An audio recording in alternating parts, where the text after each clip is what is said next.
Begin recording. Humans are an interesting topic from various standpoints because they are universally discriminated against by all known galactic polities. Even in day-to-day life, walking along our streets, humans still seem to be the only acceptable target for our baser biases, something which I will remind you is not tolerated by this campus.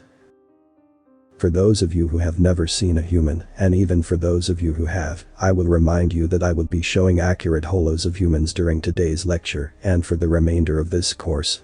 Jablaya, if you would. Yes, that is a human. Unaugmented by the way, which I'll explain later. As a Marixian myself, I can say that they look shockingly similar to our bodies after we've decayed for a while. I am told that Xavians find their uniform skin coloration strikingly similar to a particularly fatal disease that plagued their homeworld. The clip among you will no doubt find their lack of body fur to be similar to the corpses of your own species. Jablaya here, as our lone Tivlik, tells me that humans look nearly identical to a particular virus that left much of their first extrasolar colony without a living soul. I can go on and on. The point is that humans, through some as of yet unexplained quirk of biology or misfortune or statistical improbability, no one is quite sure which, look like the representation of death across all known species. Yes, all. Question. Student question maintained for lecture notes. They don't look scary to me, Professor. Ah yes, they don't. But, if you will permit me to play the holo. Human speech. Recorder doesn't contain human translation software. Purchase now for $21. Yes. Class, for those of you who don't know why Zizlu is as pale as you are now, the human vocal sounds usually range in certain frequencies. The same frequencies that Zizlu's people create on their deathbeds. Yes. Human sounds, smells, visual cues, range of movements, even cultural development is unappealing to all of us.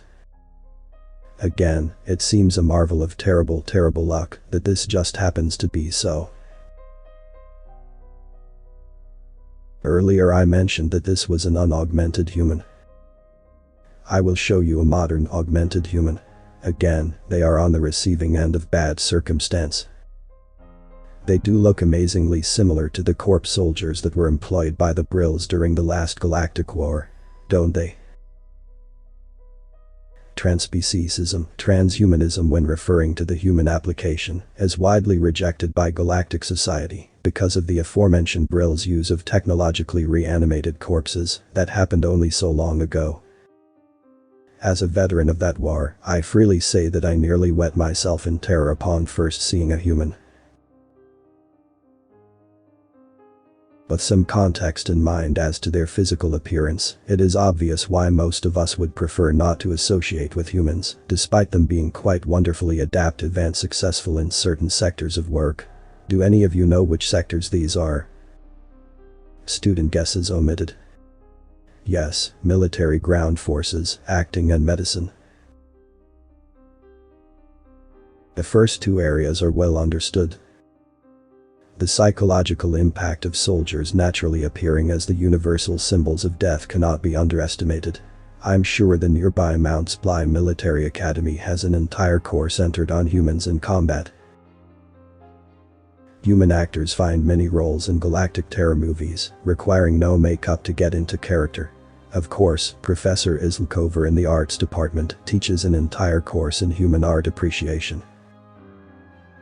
Professor Isl tells me that human romantic genres and comedies are making a big splash in the galactic art circles due to the juxtaposition of human actors with themes of love, laughter and life. Medicine, however, is a bit harder to wrap our heads around. Tell me, which of you would like to wake up on an operating table to see this man, humans have two sexes, operating on you?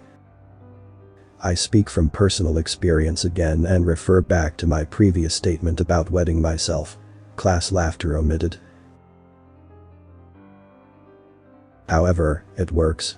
Human medical facilities, human doctors and nurses have the highest rates of patient recovery than any other species.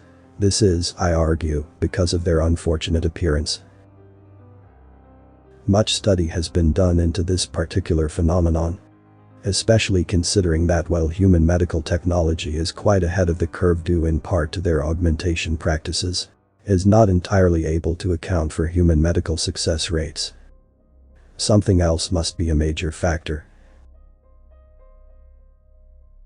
And here, again, I talk from personal experience. I first met a human when I woke up in Nuevos Aires Hospital on the planet Luvia. I was only 9 at the time, and working on a doctorate on cross-species relations, and I thought to myself, what better place than on one of the colonies of the most looked-down-upon race. I was arriving by shuttle when my shuttle's AI pilot unexpectedly malfunctioned and was involved in a crash. I woke up on an operating table surrounded by humans. For a brief moment I did in fact think that I had perished in the crash and moved into the afterlife. I only realized where I was after the first surgery and becoming lucid again. Class, I tell you, in those 4 days, I have never felt more safe than any other time of my life. Yes, even with life-threatening surgeries still scheduled, blood transfusions and limbs being cloned as replacements, you do not know how safe a person feels when surrounded by the literal walking images of death. And when those corpse people look down on you on an operating table and whisper, "Death doesn't want you today." Author's account and link to original text is in the description.